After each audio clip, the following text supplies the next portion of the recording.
Hello guys, पिछले वाले video में हम लोगों ने डिस्कस किया था science objective question class 10th का। ठीक है, तो पिछले वाले वीडियो में हम लोगों ने 12 क्वेश्चन किए थे।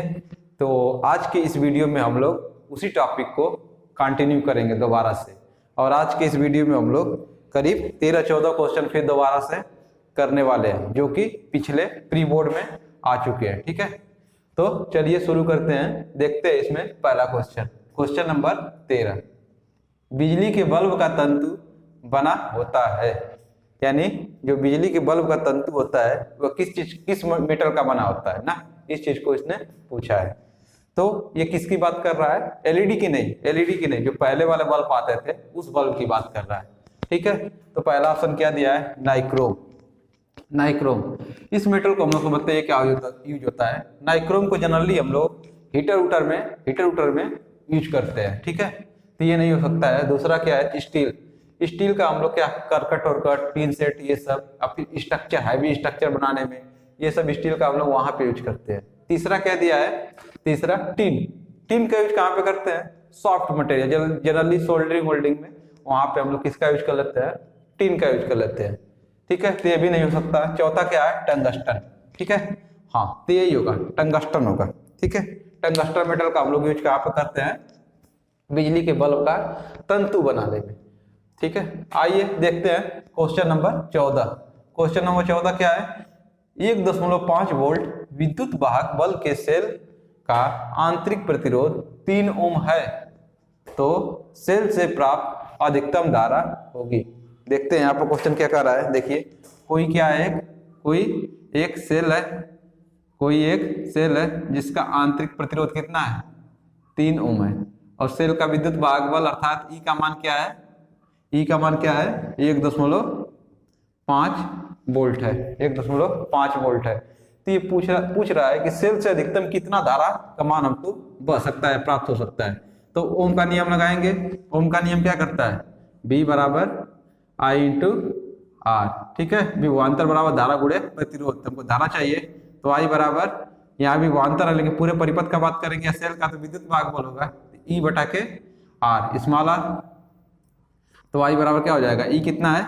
1.5, आर कितना है? 3। कट के कितना हो जाएगा? 1.5 में 3 का भाग लगाएंगे तो 0.5 एम्पियर धारा क्या होगी? अधिकतम हमको प्राप्त हो सकती है सेल से। तो देखते हैं कौन सा ऑप्शन है। 1.5 ये नहीं हो सकता, 0.5, हाँ, यही वाला ऑप्शन क्या हो जाएगा? क्वेश्चन नंबर 14 का ऑप्शन नंबर 2 सही हो जाएगा। फिर इसमें देखते हैं हम लोग क्वेश्चन नंबर 15। क्वेश्चन नंबर 15 क्या है? एक अवतल लेंस के फोकस दूरी 5 मीटर है, तो इसकी क्षमता क्या होगी? अवतल लेंस की फोकस दूरी 5 मीटर है, तो इसकी क्षमता, देखिए क्षमता निकालने के लिए फॉर्मूला क्या है? किसी लेंस की क्षमता निकालने के लिए उसकी फोकस दूरी की क्या होती है? व्युत्क्रमानुपाती होती है ना। फोकस दूरी, किसी लेंस की फोकस दूरी, किसी लेंस की क्षमता उसकी फोकस दूरी की क्या होती है? व्युत्क्रमानुपाती होती है। ये लेंस कौन सा है? अवतल लेंस है। तो अवतल लेंस को हम लोग किधर से मापते हैं? अवतल लेंस की फोकस दूरी को किधर से मापते हैं? मुख्य फोकस को। प्रथम मुख्य फोकस को क्या मानते हैं? अवतल लेंस को मुख्य फोकस मानते हैं। ठीक है, प्रथम फोकस दूरी को लेंस की, अवतल लेंस की क्या मानते हैं? मुख्य फोकस मानते हैं। तो बताइए, इधर से जो बाएं साइड कोई दूरी नापेंगे तो दूरी क्या होगी? ऋणात्मक होगी ना। तो इसलिए अवतल लेंस के लिए फोकस दूरी क्या होगी? -1 बटा के एफ का मान निगेटिव होगा, तो P बराबर क्या होगा? -1 बटा के एफ का मान कितना दिया है? एफ का मान 5 मीटर दिया है, तो बटा के 5, अर्थात माइनस में 0.2। डायोप्टर लेंस की क्षमता को किस में मापते हैं हम लोग? डी, डायोप्टर में मापते हैं। कौन सा ऑप्शन सही हो जाएगा? ऑप्शन नंबर 0.2D नहीं होगा, क्योंकि प्लस में है ना, नहीं होगा। -0.2 ये वाला क्या हो जाएगा? ऑप्शन सही होगा। देखिए थोड़ा सा बारीक है बस माइनस प्लस का। अगर ये उत्तल लेंस होता तो उसके लिए क्या हो जाता? +0.2D। आइए अगला क्वेश्चन देखते हैं। अगला क्वेश्चन क्या है? Question number 16। आपके घर के टीवी में एक एलईडी इंडिकेटर लगा है जो 0.75 वोल्ट एवं 100 मेगा एम्पियर पर कार्य करता है। इसकी शक्ति क्या होगी? हमसे शक्ति पूछा है। शक्ति पूछा है, ठीक है ना। तो हमको पता है शक्ति बराबर क्या होता है, पी बराबर, इसको पावर बोलते हैं, पी बराबर वोल्ट गुणे धारा, वोल्ट गुणे आई, पी बराबर वी इंटू आई। तो उस परिपथ का क्या है, वोल्ट कितना है 0.75 वोल्ट पर धारा सप्लाई हो रही है, कितनी एम्पियर की, 100 मिली एम्पियर की धारा सप्लाई हो रही है, ठीक है। तो यहाँ से कट के क्या हो जाएगा, 75 मिली वाट हो जाएगा, 75 मिली वाट। ये कौन सा ऑप्शन सही है, पहला वाला 75 मिली वाट, ठीक है। अब हम लोग नेक्स्ट क्वेश्चन देखते हैं, क्वेश्चन नंबर 17।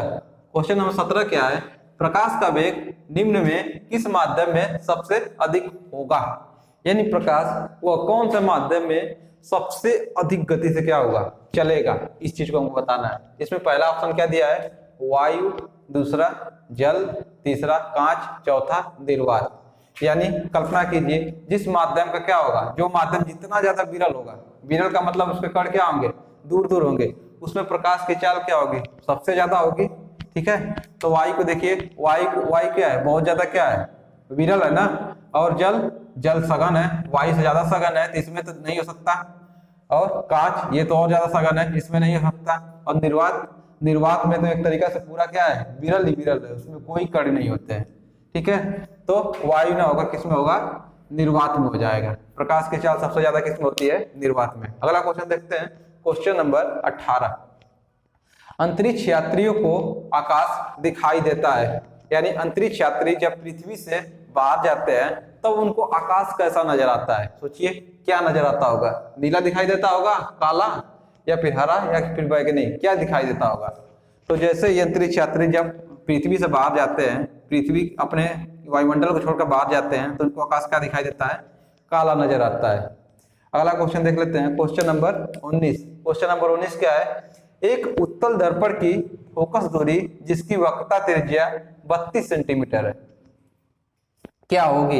एक उत्तल दर्पण की हमको फोकस दूरी बतानी है, यानी हमको पता है उत्तल दर्पण कैसे बनता है, इसके दबे हुए भाग में क्या करते हैं, कलई करते हैं, तथा उभरा हुआ भाग क्या करें, परावर्तक तल की तरह कार्य कर उत्तल दर्पण कहलाता है।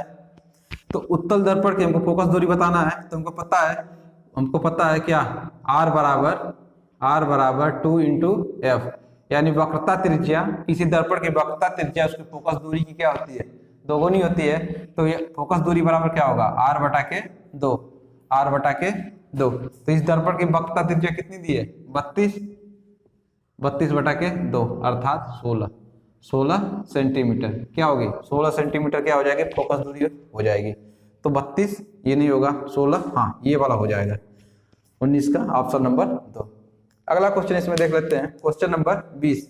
ओम के नियमानुसार धारा के विभवांतर में ग्राफ बनेगा, ओम के नियमानुसार विभवांतर और धारा के बीच कैसा ग्राफ बनेगा। सोचिए, एक सरल रेखा, टेढ़ी मेढ़ी रेखा, वृत्त, उपयुक्त में से कोई नहीं। ओम का नियम क्या कहता है, ओम का नियम, जब किसी चालक तार के भौतिक अवस्था में परिवर्तन न किया जाए तो उस चालक तार के सिरों के बीच उत्पन्न विभवांतर उस चालक तार में बहने वाली धारा के क्या होता है, समानुपाती होता है ना, अर्थात V समानुपाती क्या, अर्थात देखिए ध्यान से, V समानुपाती I, ठीक है। अर्थात जैसे जैसे धारा का मान बढ़ाएंगे वैसे वैसे विभवांतर का मान क्या होगा, बढ़ेगा। तो देखिए B बराबर क्या होता था, I इंटू R, तो B बटा के I बराबर क्या होता था, R जो कि बदलता नहीं था, R क्या होता था, बदलता नहीं था। तो इसका आप ग्राफ बनाएंगे, ऐसे ग्राफ बनाएंगे, B यहाँ पे है, I यहाँ पे है, तो देखिए R ऐसे ही तो प्राप्त होता था, R का मान क्या होगा, बदलेगा नहीं ना, थीटा का मान नहीं ना बदलेगा, हमेशा क्या रहेगा, एक कांस्टेंट रहेगा। तो एक सरल रेखा प्राप्त होता है, ठीक है। तो कौन सा ऑप्शन हो जाएगा, एक सरल रेखा वृत्त, तो पहला ऑप्शन क्या हो जाएगा इसका, एक सरल रेखा होगा।